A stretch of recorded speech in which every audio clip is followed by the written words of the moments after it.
আজ আপনাদের সাথে শেয়ার করব আমরা যেখানে কাজ করি ওই কাজের পরিবেশ এবং আমরা যেখানটায় থাকি যে উজবাতে থাকি এই উজবার পরিবেশ এ হচ্ছে আমাদের সীসা। এখানে সারাদিন প্রায় রাতের 2টা পর্যন্ত আরবিরা সীসা টানে। বিভিন্ন ফ্লেভারের সীসা আছে এখানে।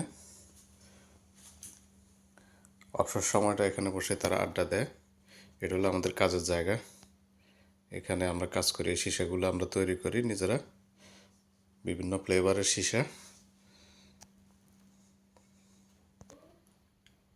সীসাতে যে ফ্লেভারগুলো ব্যবহার করি আমরা, এই ফ্লেভারগুলোর বক্স এখানে প্রায় 10 দিনের ফ্লেভারের বক্স আছে।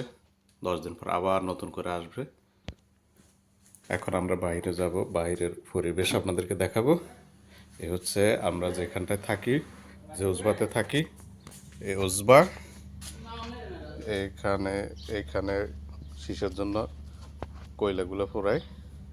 তারপর এই হচ্ছে আমাদের পরিবেশ, বিশাল এরিয়া নিয়ে, বাংলাদেশের প্রায় 5 কানি সমান বিশাল এক এরিয়া নিয়ে। এখানে আমরা 3জন থাকি, 2জন বাঙালি, একজন ইথিওপিয়ান। এই হচ্ছে আমাদের পুরো ভিউ। এটা হচ্ছে আমাদের মজলিস। আর এখানে আমরা টুকটাক কিছু সবজি করছি। আমাদের নিরন্দা এখানে প্রতিদিন সবজির যত্নার্থী করেন। যেমন এখানে লাউ আছে, গাছগুলো থেকে আমরা বেশ কয়েকটি লাউ রান্না করে দেশের তরকারির স্বাদ নিলাম। এরপরে সাজনা গাছ, ঔষধি গুণসম্পন্ন সাজনা গাছ। তারপর আছে টমেটো,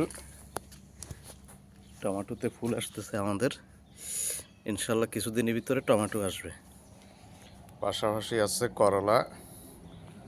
এই যে করলা দেখতেছেন, করলা গাছ লাগাইছি আমরা। এখানে প্রচুর পরিমাণ বড়ি হয়, তো বড়িগুলোতে পোকা থাকে। যখন বড়িগুলো বড় হয় তখন এগুলোতে প্রচুর পোকা হয়, কারণ এগুলোতে কোনো ওষুধ ব্যবহার করা হয় না, বিধে পোকা আক্রমণ বেশি করে। এই যে দেখছেন, এবছর অবশ্য ফলন কম। গত বছর এখানে যে বড়ি ধরছিল, নিচে একবারে ফুলের মতো বকুল ফুলের মতো জড়িয়ে পড়ে থাকতো। এইভাবে সম্পূর্ণ বড়িগুলোতে পোকা ধরে যায় কিছুদিন পর পর। এইগুলো হচ্ছে অনেকগুলো বড়ি গাছ আছে এখানে। এই যে বড়ি গাছ, আরেকটা বড়ি গাছ দেখতেছেন, এই যে বড়ি। এই যে আমাদের আরেকটা লাউ গাছ।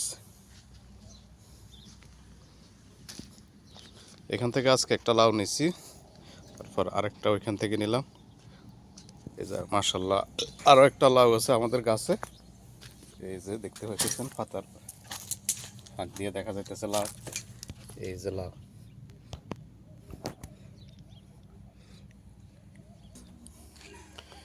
এই যে দেখতে পাচ্ছেন, এগুলো হচ্ছে কাঠগোলাপ গাছ। এগুলা বসন্তের সময় এগুলাতে প্রচুর ফুল হয়, খুব সুন্দর ফুল হয় এগুলাতে। এগুলো এখন দেখতে অনেকটা মারা যাওয়ার মতো দেখা যাইলো, আসলে এগুলা কিছুদিন পরে এগুলা খুব সজীব হয়ে উঠবে, প্রত্যেকটা গাছে ফুল থাকবে। আর এটা তো হচ্ছে আমাদের মজলিস। এখানে আরবাবরা বসেন, বসে তারা সীসা টানেন প্রত্যেক দিন। এখানে অনেকগুলো, এই যে পার্কিং এরিয়া দেখতেছেন, পার্কিং এরিয়াতে গাড়িগুলো রাখে, অনেকগুলো গাড়ি থাকে এখানে। এখন অবশ্য গাড়িগুলো না, এখন বিকেলবেলা। আবার সন্ধ্যের পর এখানে সবাই আসবে, সন্ধ্যার পর আসলে এখানে আবার জমজমাট হয়ে যাবে। এই হচ্ছে আমাদের মজলিস।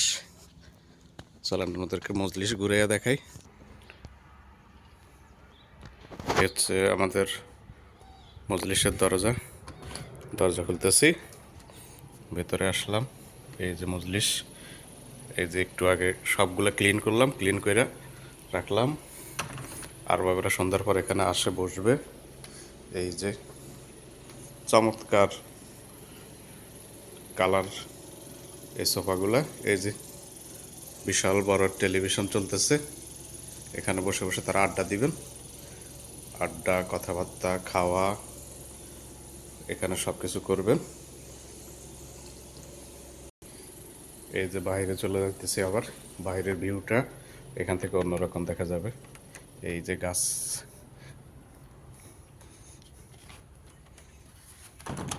এই যে চিকন পাতার গাছগুলো দেখতেছেন, এগুলা ঔষধি গাছ। এগুলা কারো পাতলা পায়খানা হইলে কিংবা বদহজমের জন্য এই গাছগুলা পাতাগুলা পরিষ্কার করে চিবাইয়া খায়, শুধু রসটা নেয়। আর এ হচ্ছে আমাদের খেমা। এখানে রাত্রে বসে, এখানে শীতের মৌসুমে এখানে রাত্রে বসে এখানে আগুন জ্বলে, আগুনের কাছাকাছি বসে সীসা টানে। আর এই যে দেখতেছেন বড় বড় গাছগুলো কাইটা রাখছে, এগুলো জ্বালানোর জন্য, আগুন জ্বালানোর জন্য গাছগুলো রাখা হয়। এই যে গাছ, এই গাছগুলো সবগুলো আগুন জ্বালানোর জন্য। এই যে আমাদের খেমা, দেখতেছেন চেয়ার, এখানে রাত্রে বসবেন। শীতের মৌসুমে এখানে আড্ডা, দিনের বেলা মজলিসে আর রাত্রেবেলা এখানে।